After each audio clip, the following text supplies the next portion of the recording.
Welcome back to You Greedy Bastards, where we discuss homelessness and the reality of housing instability. I'm your host, Kimberly Dehenio. Joining me today is my lovely friend, Julia Brewer. If you don't mind introducing yourself to our audience, just a little bit about yourself, your background, and what you do. Well, my name is Julia, and I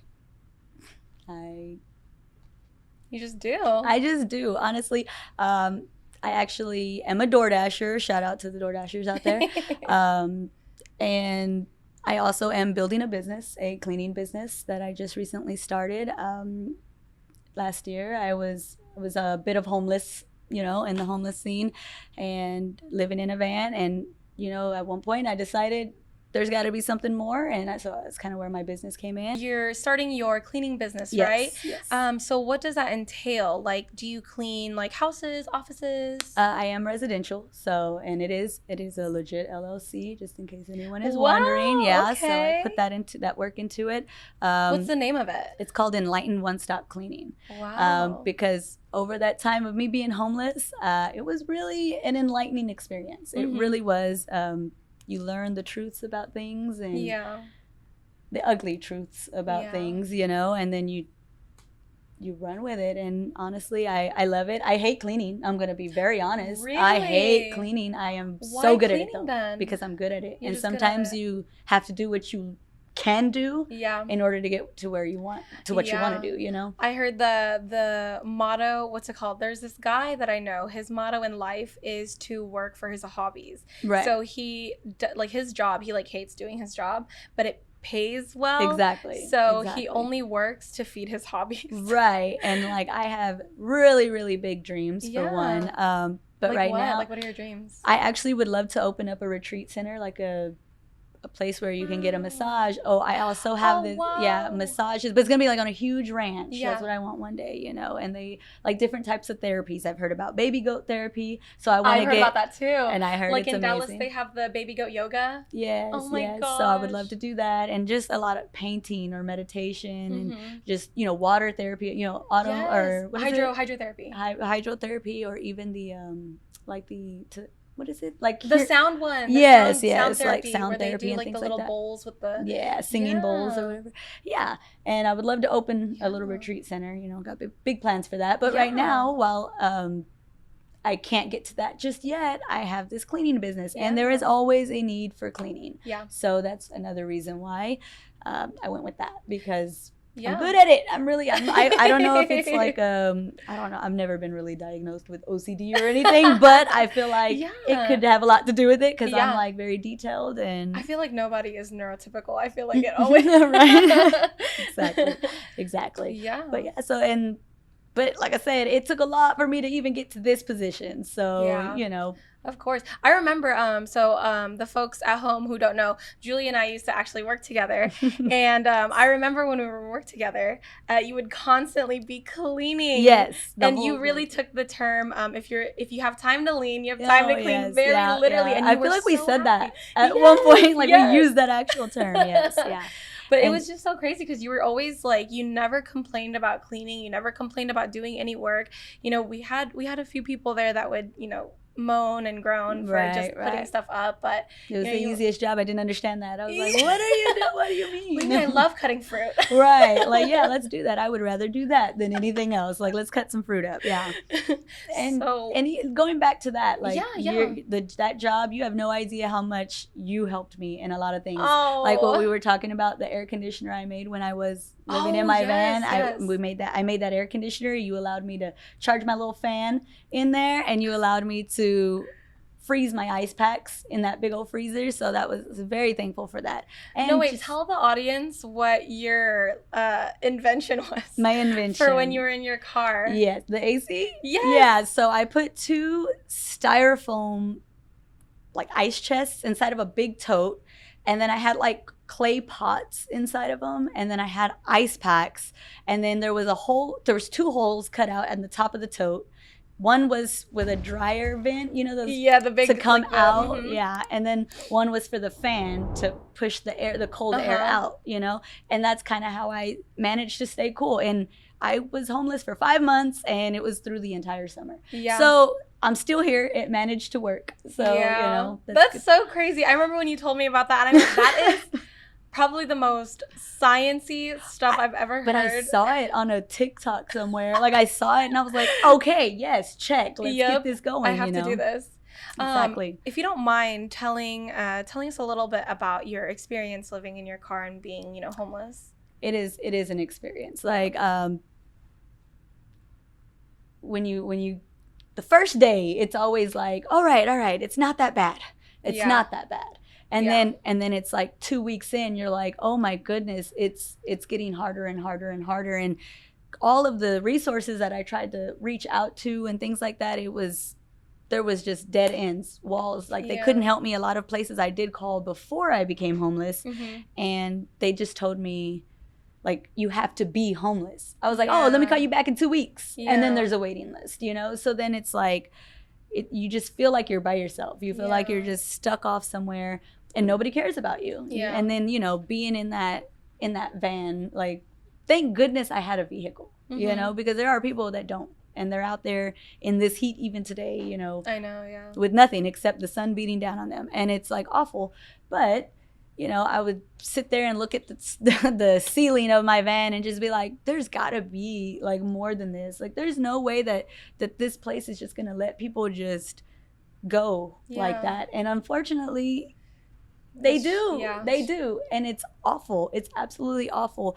I was very humbled being in this situation, because when you get around people in work environments and stuff, like, they always talk down. Like me, I worked in gas stations a lot, so there was a lot of panhandlers and things like that, and you always hear the employees talking about them and saying how, if you just got a job, if I worked 2 jobs and I was still homeless. So I'm like, sometimes it's just not it's just not. It's a very closed-minded, but also it's kind of in my previous shows, I had a lady come in and she had talked about how a lot of people that say things like that, it comes from a place of misunderstanding, right? And honestly, ignorance. And it's absolutely. awful. I mean, not even in a negative way. It's it's ignorance, because they don't know. Some people have to experience in order to actually learn.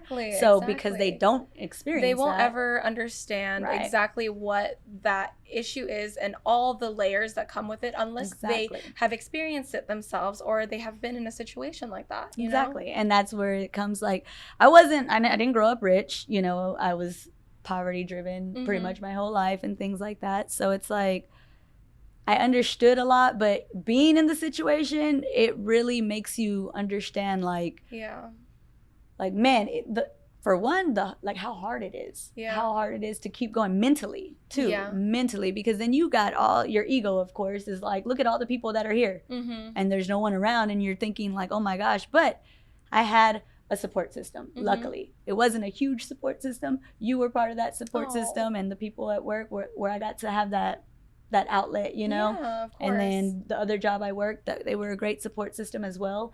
And my friend Seneca, I talked about Seneca quite a bit. Great support system.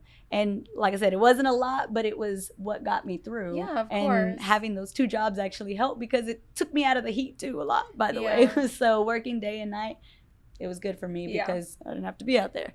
But you were in AC for majority of the day. Yes, so I was like, you have to go to bed until bed, and then that's the worst time, because that's like when you want to be comfy and cold, and you never get like a good night's rest. Exactly. It's just... I mean, sleeping in the floorboard of a van, and like I said, I'm very thankful for my van. My van, like, saved my life pretty much, honestly. And it's like, it's a 2005, like, it's old and beat up. It didn't even matter, because that's what I had. And man, I kind of get like emotional a little bit, because it was this was just last year. So it's still pretty fresh and things like that. And even now, though, even getting into an apartment, it's still hard. Like, it is still a huge struggle to even keep it. But the mindset that I have right now is like, okay, me and my 4 kids, we live in my apartment, and I don't want to go back to my van. So I'm going to do everything that I can to make sure that doesn't happen, because the fear of being homeless is like, because I know the reality of it. Like, it's a huge fear. If I could barely do it,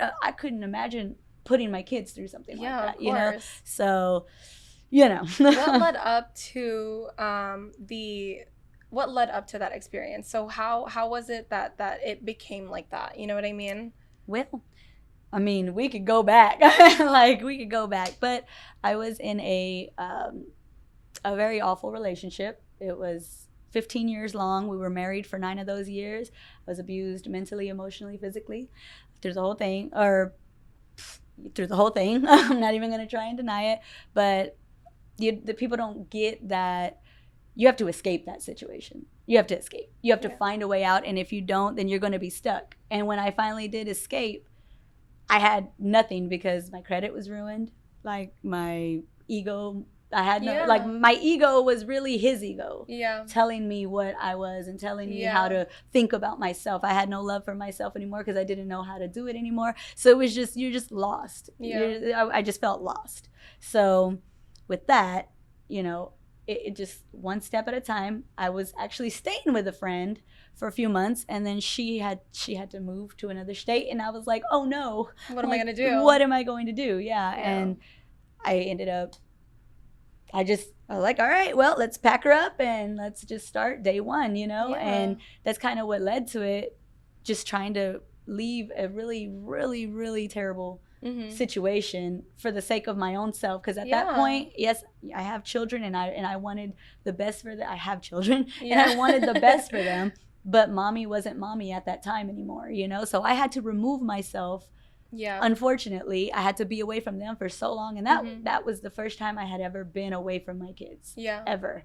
So I was like, how bad was it? Like, how did that make you feel, not being with your kids? Like, it just felt like my heart was just ripped out. And then on top of it, the other parent involved blocked me from speaking to them and like kept me from them because it wasn't his fault that I was homeless. It's not his problem, is what I kept getting told. Has nothing to do with me. Right. But that was that ego talking again, because it had a lot to do with him. I'm not blaming him, because I allowed the situation to take place as long as it did, but that's because I didn't know that I could get up. So now, when I did find out, and I tried my best, I would send money and try to do what I could. Being homeless, it's difficult to find those resources for my kids when I could barely find them for myself. For myself, And so with that being said, that it was like a brick wall pounding me into the ground every single day, because I'm sitting there thinking, and I'm like, I don't know what my babies are thinking. They probably think I don't love them, or I don't care about them, or any of that. When I'm over here trying. I am trying to get up on my feet and remove them from that situation to recreate a new one. And so, and I did it. You know what? I did it.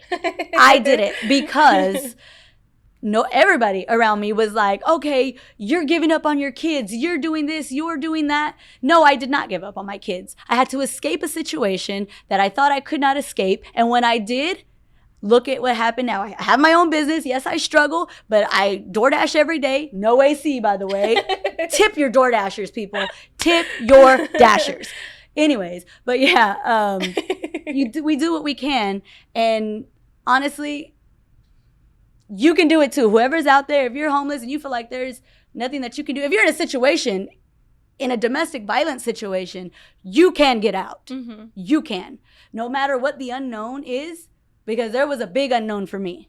I had no clue where I was going. I didn't know what step I was going to take, but I took it anyways. And then now look, like, it's not over for you.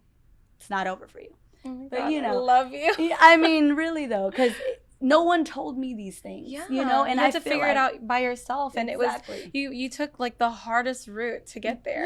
It was like, girl, when I think back, and I've told a couple of people this, I think back on my life and I'm like, how did you do this? Who